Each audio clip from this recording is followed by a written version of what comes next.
Welcome, IT changemakers, to the DEX Show with Tim Flower and Tom McGraw. Let's get into it.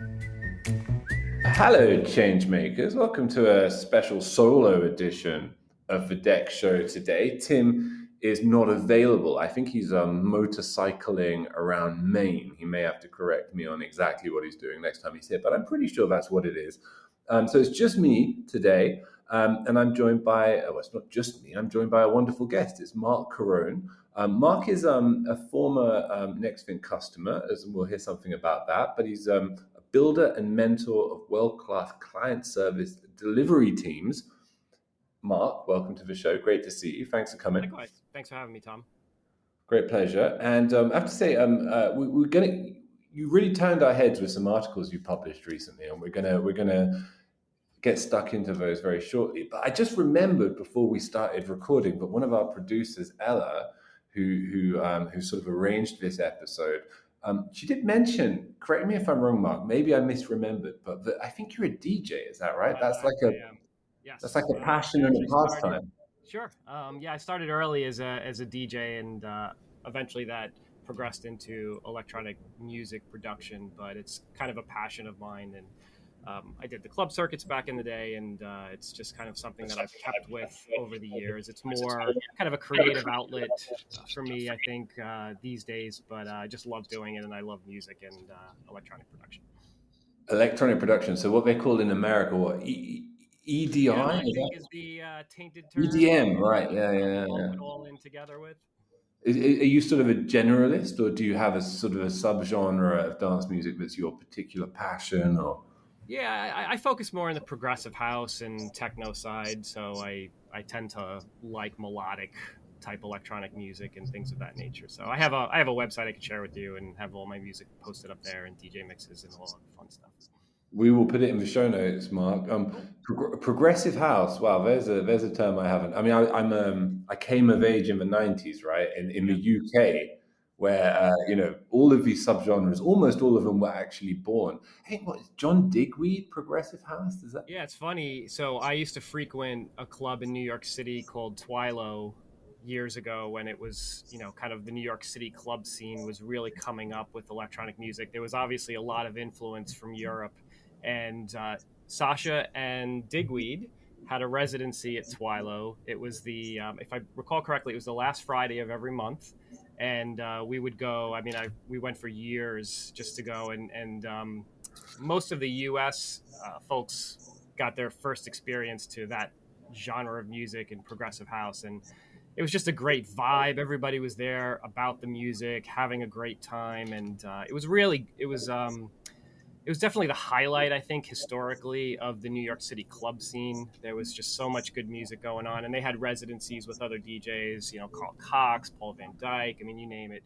Yeah. They came in to do regular appearances at the club. And, Twilo was one. You had Sound Factory, you had other clubs as well. But Twilo, for me in particular, stuck out because the focus of that venue was really just on the electronic music scene, and the sound system was incredible. They had this phase-on sound system that was way ahead of its time, and you can stand in the middle of the dance floor and have a conversation like we're having right now, but the music is loud. So it was, the way it was tuned was incredible. I think Steve Dash was the guy who tuned the system, and it was just so clean and crisp, and it really accentuated all of the nuances in all of the tracks, and it really just enhanced the overall experience of being there.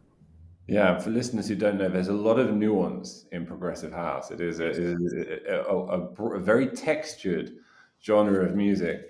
So what years were those residencies, Marc? Just that was the late approximately. 90s. So late 90s, early 2000s. I think it was around 2001, if I recall correctly, where Twilo closed. But that time period was really a unique time period in New York City club history. And definitely for me, a highlight. That's amazing. I saw John Digweed in about, I remember it well, 2001. So, in the UK. So there you go. And look, not to make too seamless a transition to the main topic of conversation today, but I am interested, I guess therefore your passion and your pastime of music production and EDM, as you corrected me on, it does kind of dovetail quite nicely with being an expert on user experience and IT infrastructure. You know, you've got the joining tissue of technology, basically, right? Mark? Yeah, that's what really got me into technology. So Sure. when I was building a studio and starting to get into music production, that's really where I learned how to troubleshoot. And in going through all of the various challenges of building a studio and troubleshooting all of the issues that go along with that, I kind of gravitated towards technical support.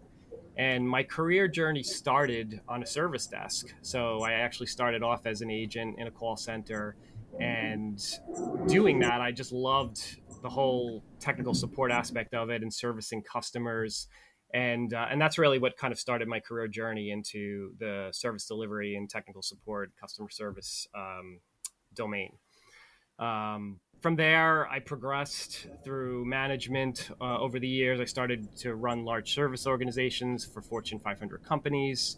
I've led global service desks and user services, engineering, audiovisual, user experience, and then also large platforms, enterprise SaaS platforms such as ServiceNow, AppSpace, and Nexthink.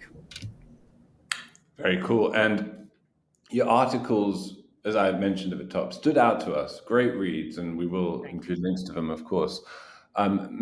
Maybe sort of as we approach the themes that you cover in them, maybe a good place to start is to bring people a little more in a little more detail, up to date with your experience, your real world experience implementing DEX proactive IT in organizations. Yeah, no, I appreciate that. I guess the two most recent articles that I published, it might help if I break them down into kind of some of the key points and how Sure. it leads to improving the overall customer experience using DEX. And the first article, I believe, is a prerequisite to the second and critical for any successful DEX implementation and ultimate pivot to proactive support. Article one is titled The Road to Service Excellence Starts with Your Team.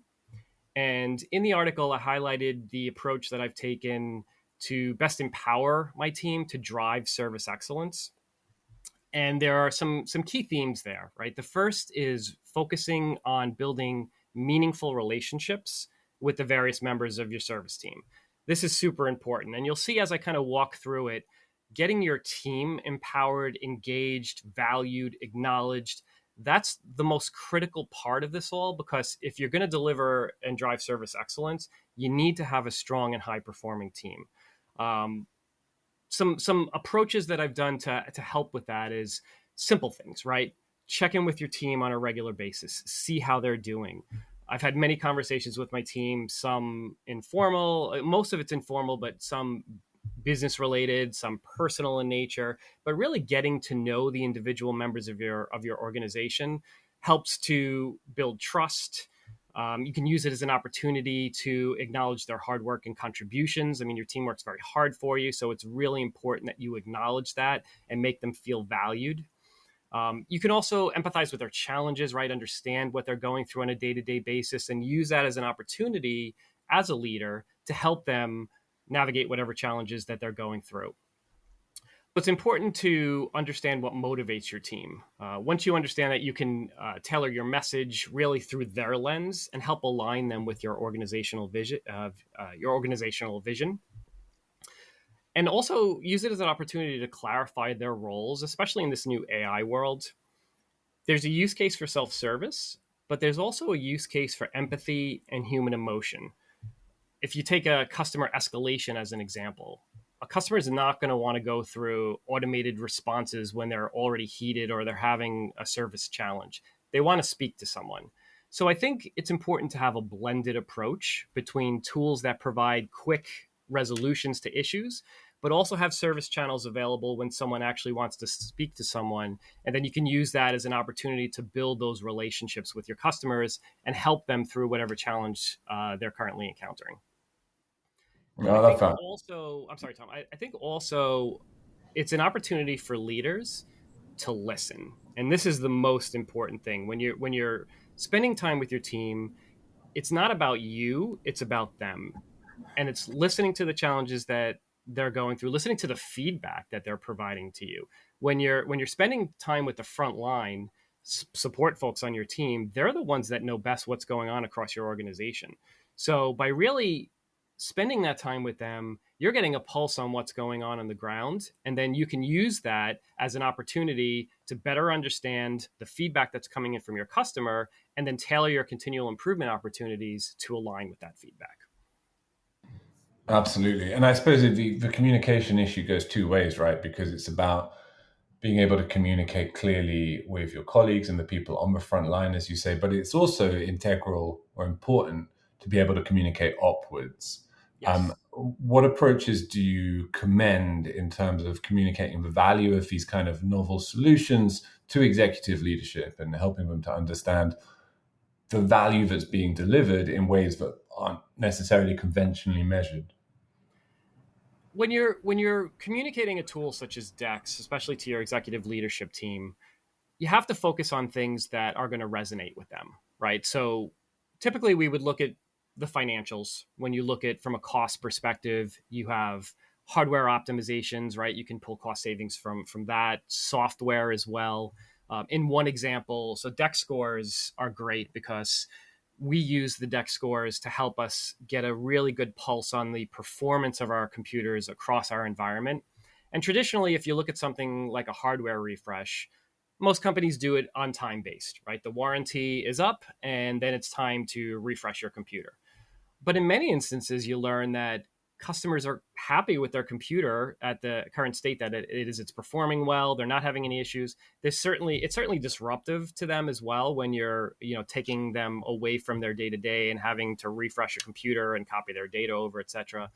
So while that is a necessary step because you do have to replace these machines eventually, you can rethink about the way that you do it from a timing perspective. So when we looked at the DEX scores, there were machines when we did our annual analysis of machines that were up for refresh.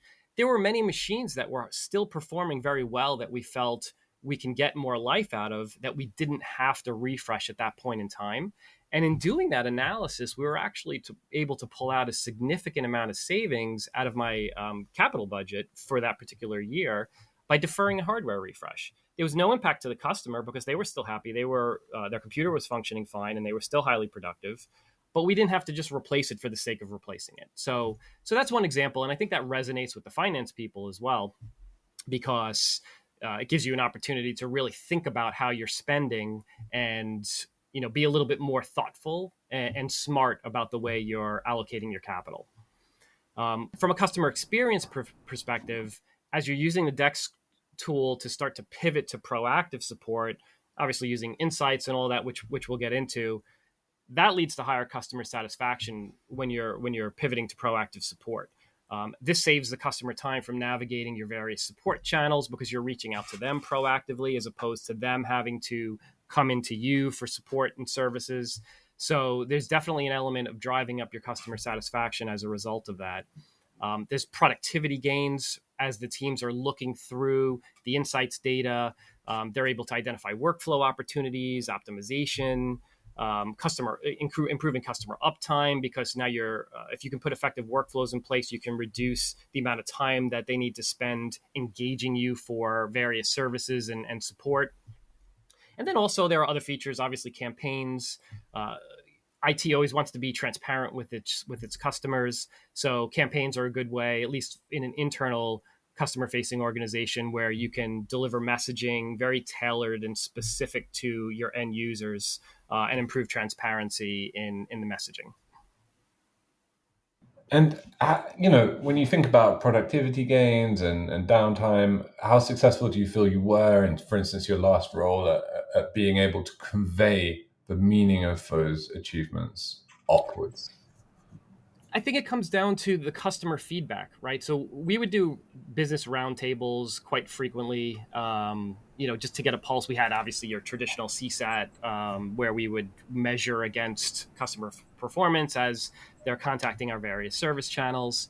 But with the proactive support aspect of it, when we would outreach to a customer, that support experience is elevated, right? I mean, when you're in the lens of a customer and you're having to contact someone for services, that's one experience. But when we're reaching out to the customer, aware of what their issue may be, and then helping them resolve it proactively, that's a different level of customer service, right? And that drives up customer satisfaction tremendously. So some of the feedback that we received from our customers was like, wow, I didn't even realize that I had this issue, because it may be an issue that is going to happen, right? But by using the insights data that we have, if we're seeing errors or we're seeing, issues perhaps with Wi-Fi connectivity or other things, knowing, number one, that we have a pulse on what's going on and we're communicating that to the customer, as opposed to them hearing from their peers that something is happening, that's transformational. And the feedback that we received from the outreach was very positive. And I think if you take that approach, and look, it's not realistic to do that across an entire organization for every single incident that you're resolving, or service request,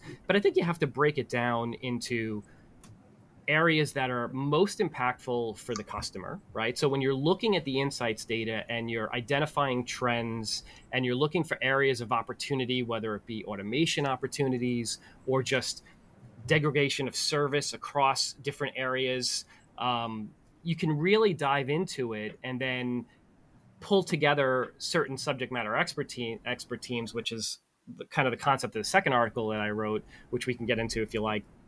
And that really will put focus on your team so that they can work on issues that are most impactful for your customers and drive the highest customer satisfaction.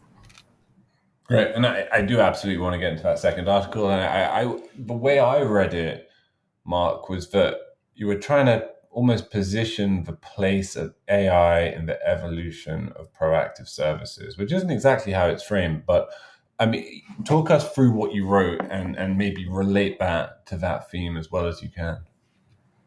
Yeah, so I focused on leveling up your customer experience, and a lot of it had there's two really main themes to it. The first one is leveraging the data, right? So AI insights and the ability to take large amounts of data and roll it up into themes, make it easier for your teams to action it. That's really transformational, because in the past, you would have to go through this huge data discovery and spend time, whether it be going through your incident management systems, exporting all customer ticket data, trying to analyze that, pivot it, make sense of it. But with the technology now bringing all of that forward, it really helps speed up the time for your teams of identifying where they should focus. So the insights data is critical, I think, for any tool that you're using to drive service transformation across your organization. And it's super helpful because it really helps you prioritize the areas of focus, and again, saves time for your team, so that they don't have to go through this kind of massive review of all this data, which, as you know, can be very time consuming. The other part I found effective in addressing the customer part of it, pulling together tiger teams. So I always love the tiger team concept, because you take together cross-functional subject matter experts who are highly skilled, but with a tiger team approach, you're looking at a point in time issue, right? So something happened, you bring highly skilled members of your team together, and you work on that particular issue. What I thought about doing was expanding that concept to more of an ongoing opportunity, right? So rather than just a point in time action, take that tiger team concept and make it a continual improvement opportunity. So we looked across our service organization. We picked out some of our highly skilled team members across the different areas, right? Some L2s, ITSM folks, reporting, service desk, and we brought them all together cross-functionally and had them work together on some of the opportunities that were coming out of the insights data, and then using that to prioritize actions on what we can focus on to drive customer resolution. So whether it be issues that are happening perhaps in certain regions, if there's a network connection type issue that's impacting multiple people, if there's an information security type issue, if there's hardware, software, you name it. We would kind of zero in on the data that was coming in, and then put together action plans after we've done some discovery on what's going to drive the most meaningful impact for our customer and drive up our customer satisfaction. And have you seen, tangible, practical benefits from AI investments so far? Is it something you can vouch for? And if not, what are your reflections on how to kind of substantiate that value going forward? Yeah, so I think time and productivity games are probably the biggest that we've seen coming from the AI tools. I mean, depending upon how you're using them, right? You've got tools that'll help you summarize email chains. You've got tools that will give you quick access to answers for, service requests, or if you have questions across the company. So we spend time with our knowledge information and our knowledge data and imported that into some of our tools so that customers can then get quick answers to things. So if they just want to know, how do I get this piece of software? What's the company holiday schedule, right? Like, it could be very broad. It doesn't just have to be an IT provided service. But I think, giving our customers the ability to self-service is definitely something that we found benefit. I mean, Nexthink Assist, if you look at what it's done to queries, less of a focus on having to learn NQL, and now you can just go and type in what you need and it pulls it together for you. I mean, advancements like that, I think, are certainly helpful, certainly for the internal support teams.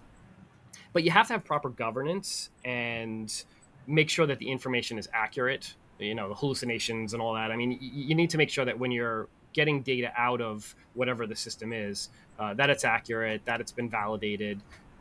You have to educate your user community as well on the usage of the tools, because you have to be cautious of putting sensitive data in there and things like that. So I think there's a user education component to that as well. For content creators, I think it's been a game changer in many ways. So we talked about my journey as a DJ and electronic music musician, right? So there are tools that will enable you to create acapellas, stems of songs. So if I'm looking at it through the lens of a content creator, if I'm looking to create a song and I need a vocal for it, there are tools where I can just go in and type the lyrics out, and then it'll give me a quality vocal out of it, right? Or an instrumental or something, and then I can use those elements as part of my song, and the results are really good. So while it may not be great for actual content creators, I think it's complementary. I don't think it's going to replace singers, but I think it's just another tool in the arsenal. And as a content creator, I think, whether it's image creation or, music and audio, video, things like that, it's just another tool that helps, it adds to your toolkit to complement your work. And you see that as a direct analogy with how IT teams are going to ultimately grow and develop with this new dimension of capability. Just more tools, more creativity. Sure. From a user perspective, I think there's the output to the customer, right? There's certain elements of that. And then there's also the output to the internal teams. So depending upon the use case of the tool and how the teams are using it or the customers are using it, there's different use cases for it. So yeah, I mean, it continues to evolve. It continues to get better over time. Many people can talk about the benefits of AI and the pros and cons, but what I found in practical use is there are definitely time and productivity gains of using the technology. It's interesting. I feel like so far, and I don't maybe speak to this from your experiences in music again as much as in IT, so far it does feel like these are incredibly powerful tools, and you find it in marketing and writing and content creation, within marketing. But they're tools which are only powerful if the person using them knows how to use them and knows what they're after. You still require to have that grasp on your field. It doesn't allow you to pretend to be something you're not, it would seem to me. Now, I don't know if that's going to change as they become increasingly powerful, but presently that's how they feel. They feel like enhancement tools rather than things that substitute others. Thinking those. Sorry, go ahead. No, I would agree with that. And thinking about we actually just got some results back, Mark. We ran a survey on the future of the service desk.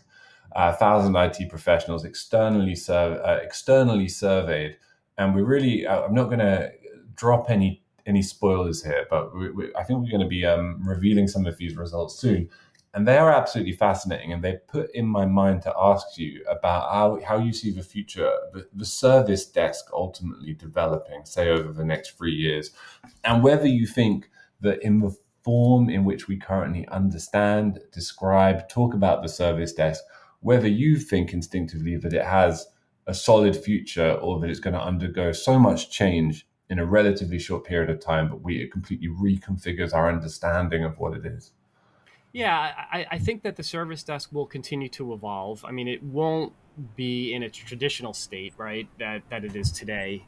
For the longest time, there was this push for omni-channel, right, where you had as many ways to get into the service desk as possible or into your service organization.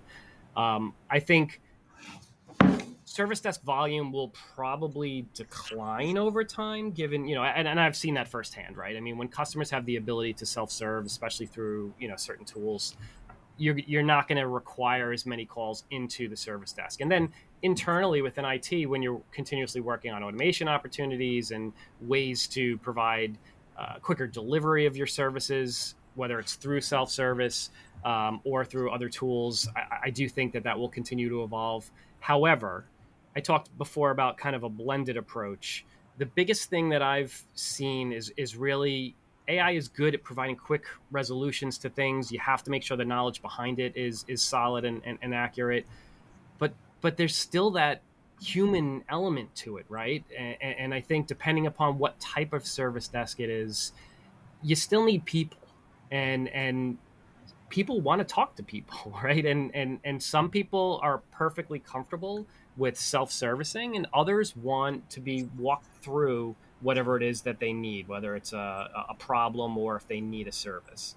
So I think while the service desk will transform, and I think as more tools become available and they start to leverage these tools, it won't look like it is, I think, today, because the agent skills will improve as well, because just as the customers are able to get better answers out of these tools, the agents themselves will also be able to use the tools to provide better responses. So I think over time you're going to see improved service quality, given that everybody now has access to this information. So yes, I don't know if that aligns with what you're hearing, but I do think that there will continue to be transformation across the service desk, and there are definitely good solutions out there, both for the internal service desk people to leverage and also for the customers. It certainly does align, Mark, but I won't drop any further spoilers. Okay. Now, look, as a mentor, as a team builder, I'm sure that when you're in that role, the development of the individual components of your team professionally is incredibly important to you, and I'm sure training is an incredibly important part of that picture. Um, what would you advocate with regards to developing DEX skills, automation skills, AI skills? How should they be going about it? And do you see these as opening specific new career paths or merely as necessary components of any EUC professional path at present? Yeah, I think it depends on the tool, right? So Mm. the approach that I took with DEX was it was complementary. I didn't, and again, every environment is different. So some companies may be in a position where they want to create specific roles for DEX professionals. I took the approach more as it being just another skill path for existing subject matter experts where they're already highly skilled on their domain, but then DEX is just another toolkit that they can bring into their skill set and use in their day to day, right? So I do think, yeah, I mean, if you're talking AI specific jobs, then yes, I think there's a career path for that. But if you're looking at tools that are providing services that leverage AI and teams that are supporting those tools, yes, I think there will be continual learning and development for those individuals. And you want to make sure that you set them up on a career path so that they can take the most advantage of those tools and be the most knowledgeable. But I do view it, in at least in my opinion, as complementary in that use case. And it worked well for us. I think people were interested in learning a new skill. And when we pulled our teams together to support DEX, we identified different areas of DEX to upskill the employees. So, for example, we had someone who was an expert on reporting who did all of our data and analytics. They moved into the reporting track for Nexthink. We had folks who were doing the L2 support, right? They upskilled on the tool in the use case of providing proactive and L2 type support. And then similarly on the service desk side. So, and then on my engineers, of course, administering the platform, they upskill there as well. So I think it depends. For the most part, most employees that are getting into that world and learning about a tool such as DEX, it's a great skill set to have. But I don't know that it's, at least in my use case, was a replacement skill set where the individual would just be doing DEX work. I think you want to scale your team and leverage them as best as possible across all of the different support tools. So I just viewed DEX as another great tool at our disposal, and worked with my team to make sure that they had the necessary skill set to make the most use of the tool. Yeah.